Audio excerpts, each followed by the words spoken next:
क्या नाम है भैया आपका?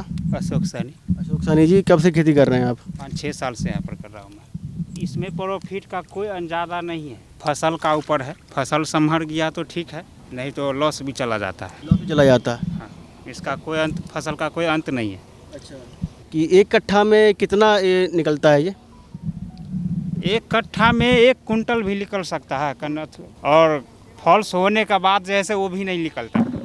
अच्छा, बीमारी उम्र का रहता है खतरा इसको? बीमारी बहुत तरीका का रहता है। क्या रहता है बीमारी का खतरा?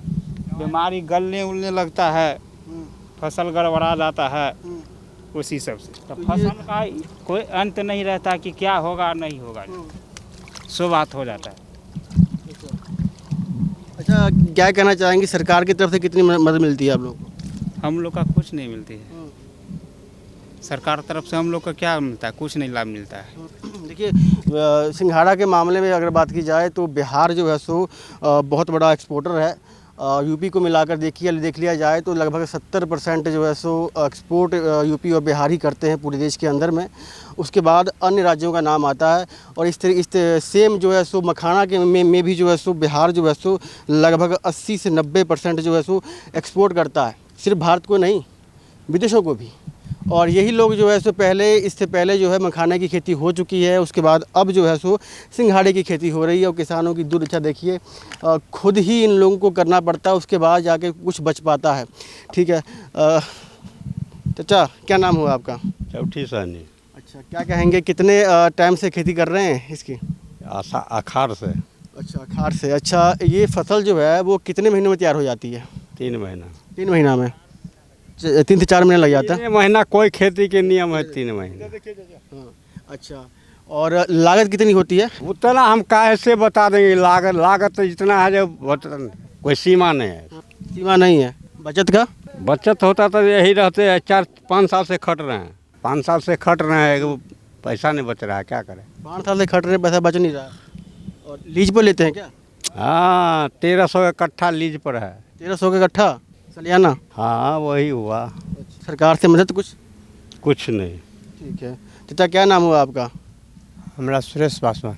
सुरेश पासवान जी, आप भी खेती करते हैं? नहीं, हम गया चराबै छी। अच्छा, गाय चराते हैं आप? अच्छा, बिहार में तो चुनाव है, बिहार में बाहर है क्या? बिहार में चुनाव का माहौल है अभी, क्या लगता है आपको? हमको कुछ लगेगा, हम कुछ नहीं बुझता है। कौन आ रहा है? हम भर दिन बन मर सब के आवे है नहीं आवे, हमरा कोई पता नहीं। सरकार में कौन आ रहा है? सरकार में? सरकार में कौन आ रहा है? दीपी जी कहे कथी को हमरा कहू नहीं आवे। बीजेपी? काहे चाचा? काहे? हमरा नहीं बोले आवे या हमरा नहीं। पिताजी कह रहे हैं कि बीजेपी तो आ रही है पर हमें बोलना नहीं आता। अच्छा भैया, आपने कहा अभी पानी में से कि बीजेपी आ रही है, भाई बीजेपी क्यों आ रही है?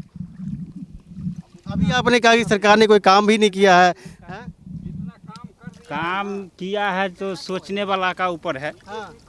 काम जो ही किया है बहुत अच्छा किया है। अच्छा, अभी आपने कहा कि सरकार ने कुछ काम नहीं किया हम लोगों के लिए, अभी कह रहे हैं बहुत काम कर दिया। देखिए, अभी आज अथी वाला है ना, मीडिया वाला, मान के चलिए ये सब खींच करके ले जाते हैं, हमको लाभ क्या मिलता है? अपना धंधा में लगल है, और क्या कर सकते हैं? अपनी समस्या बताइए हमें। मिल रहा है क्या इससे? समस्या हमें बताइए। हम ये बताना चाह रहे हैं, हमको कुछ लाभे नहीं है सरकार से। और जैसे खींच के ले गए, खींच के ले जाने के बाद हमको क्या लाभ मिला, हम ये बताना चाहे। हम सरकार, इन्होंने एक बात कह दी कि सरकार जो है वो कुछ कर भी नहीं रही है, और अल्टीमेटली ये भी कह दिया कि सरकार जो आ रही है अभी यहाँ पर वो बीजेपी की आ रही है। तो ये सिंघाड़ा जो है सो मखाना किसान थे, और इन्होंने साफ तौर पर ये कहा कि हम ज़मीन लीज पर लेते हैं और उसके बाद जो है सो खेती करते हैं। एक्सपोर्टर है नंबर 1 बिहार। ये जो इलाका है पूरे का पूरा मिथिलांचल इलाका है, ये एक्सपोर्टर है। दरभंगा हो, समस्तीपुर हो, और सीतामढ़ी से लेकर जितने भी मधुबनी का इलाका है, सब का सब यहाँ पर बड़ी मात्रा में जो है सो मखाना होता है, और उसके बाद सिंघाड़ा भी यहीं से होता है, क्योंकि ये जलतर वाला क्षेत्र है। और यहाँ पर आपको देखते हैं वो पूरे का पूरा इलाका, वहाँ जहाँ तक आपकी नज़र जा रही है वहाँ पूरे के पूरे इलाके में जो है तो सिंघाड़ा होता है। और सरकार को इन किसानों की सुननी चाहिए, और कहीं ना कहीं इसको इंडस्ट्रियलाइज करना चाहिए ताकि किसान बड़े पैमाने पर खेती को शुरू कर सकें और फ़ायदा उठा सकें, क्योंकि बिहार में जो है सो लगभग खेती वाले इलाके में बाढ़ हर साल आ जाती है और वहाँ पर इस टाइप की जो है सो फसल उगती है और मजबूरन उगती भी है क्योंकि उगानी पड़ती है, कोई और खेती तो हो नहीं सकती, चाहे धान हो वो डूब जाती है। तो इस तरीके की असुविधाएं हैं किसानों को लेकर। तो वीडियो अच्छी लगे लाइक और शेयर कीजिए। धन्यवाद। जय हिंद।